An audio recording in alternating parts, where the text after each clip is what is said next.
Right. So today we are going to discuss in the another part of the Contract Labor Regulation and Abolition Act 1970, the Section 1 and Section 2. तो जहां पे हम बात करेंगे section 1 के अंदर, अभी तक हमने बात करा introduction, we have discussed that how the contract labour act basically is actually protecting the contractual labors. And now the section 1, पहली चीज हम बात करते हैं जो बात करता है कि भाई ये पूरा जो एक्ट है ये it applies to whole India except the state of Jammu and Kashmir. तो I hope you got it. The section 1 में अगर हम बात करें कुछ और चीज़ों के बारे में, अगर कोई भी नोटिफिकेशन आता है तो वो government of India official gazette में इससे रिलेटेड जो है कि यहाँ पे दे सकती देगी. ठीक है, सेंट्रल गवर्नमेंट. उसके बाद इसमें जो सेक्शन 1 के अंदर सब क्लॉज 4 है, ये बहुत इंपॉर्टेंट है. क्यों? Because this act applies to any establishment where 20 or more contract workers are employed in last 12 months.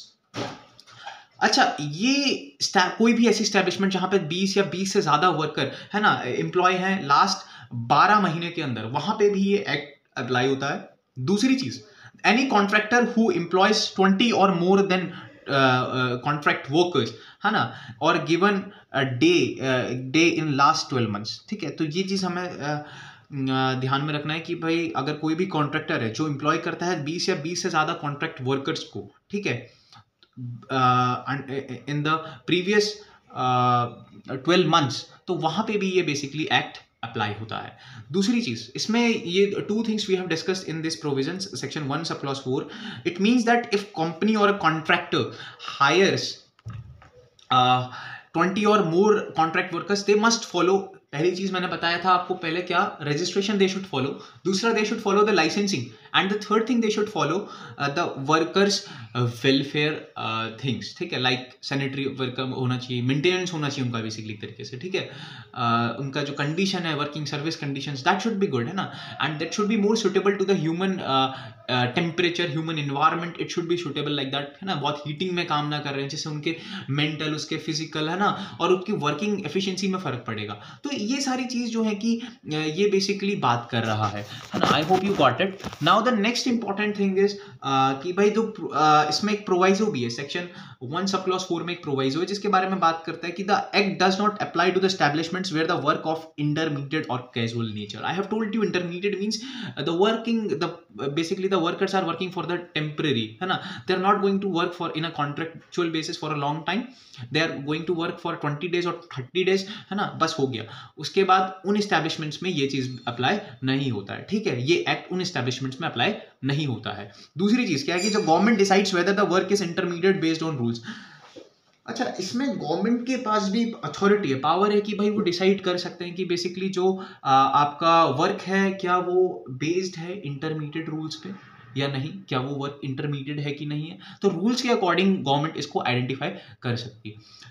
The third important thing in the proviso is that according to the act, work is intermediate if less than 120 days, that is 4 months, in preceding 12 months. ठीक है, तो भाई अगर कोई भी act है, ठीक है, अगर वो 120 दिन से जो कोई भी वर्क है जो इंटरमीडिएटली लेस देन 120 डेज है, तो इसका मतलब क्या है कि भाई 4 महीनों से अगर वो कम है, 120 दिनों से अगर वो 119 डेज है, तो इसका मतलब वो क्या है, इंटरमीडिएट वर्क है. लेकिन if a work is exceeding more than 120 days, so it will be considered as the contract labour.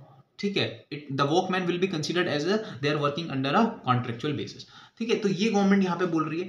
तीसरी चीज जो एक्ट है ये बोल रहा है. उसके बाद जो चौथी चीज है जो इंपॉर्टेंट है, if it is seasonal and perform less than 60 days और 60 days, that is 2 months in a year, then also it is excluded. ठीक है, तो ये चीज इंपॉर्टेंट है. जो प्रोवाइजो यहाँ पे बात कर रहा है कि भाई अगर 2 महीने 60 days है तो it is excluded. Seasonal basis पे वर्कर्स काम कर रहे हैं तो that is not an contractual labour. So I hope you got it. So if a company hires a contract labour for less than 2 months a year, the act may not apply then. ठीक है, तो भाई अगर कोई भी company hire करती है कोई भी कॉन्ट्रैक्ट लेबर को 2 महीनों से कम के लिए, तो वो वहां पे ये एक्ट अप्लाई नहीं होगा. ठीक है, although they are working in a contractual basis only, but वहां पे ये एक्ट अप्लाई नहीं होगा. कहां पे एक्ट अप्लाई नहीं होगा? पहली चीज किसके बारे में बात करें कि भाई ऐसे एस्टेब्लिशमेंट्स जहां पे वर्क हो रहा है सिर्फ इंटरमीडिएट बेसिस पे, यानी कि कैजुअल उनका नेचर है.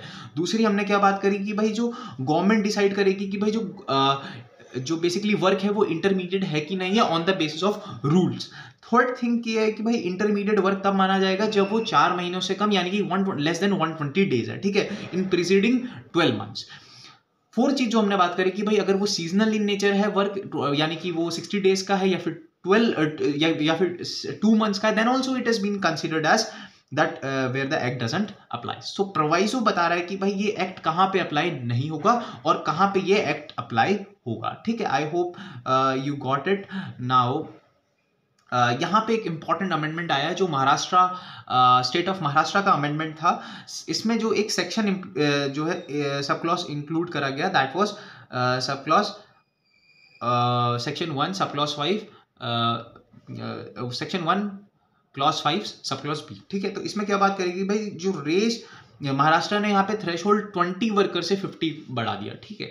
ऑल्दो जो मेन एक्ट है वो कितनी बात करता है कि भाई वहाँ पे वर्कर्स या फिर 20 या 20 से ज़्यादा होंगे तो वहाँ पे ये एक्ट अप्लाई हो जाएगा, ठीक है। और अगर वो 12 महीनों से काम कर रहे हैं, so they are last 12 months they are dedicatedly working, तो there also the act applies, ठीक है।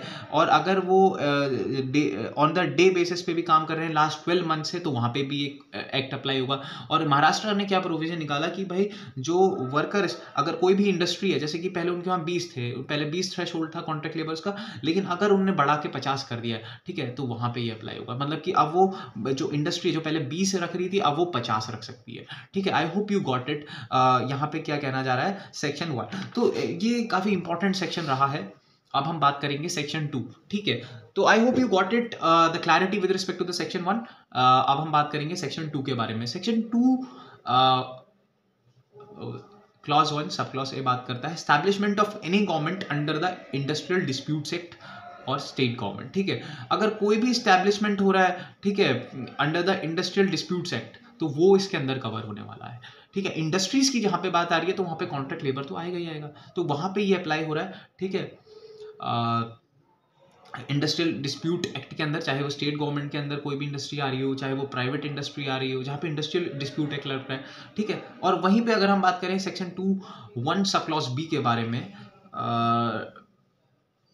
डिफाइंस कॉन्ट्रैक्टर, इसने कॉन्ट्रैक्टर को यहाँ पे डिफाइन करा है और बोला है कि जो supplies contract labour to an establishment. Contractor कौन है कि भाई जो सप्लाई कर रहा है ना, कॉन्ट्रैक्ट लेबर्स को, कहाँ पे, एस्टैब्लिशमेंट्स को। So that is the contractor. The second important thing that receive the payment for this service. If any of the contract labour if he is receiving the payment for the service, ठीक है, receiving the payment for this service, ठीक है, कोई भी service को लेकर अगर वो पेमेंट रिसीव करता है तो वो कौन है, कॉन्ट्रैक्टर है। तीसरी चीज, वो एक इंडिविजुअल हो सकता है, वो एक कंपनी हो सकती है, वो एक सोसाइटी हो सकती है। तो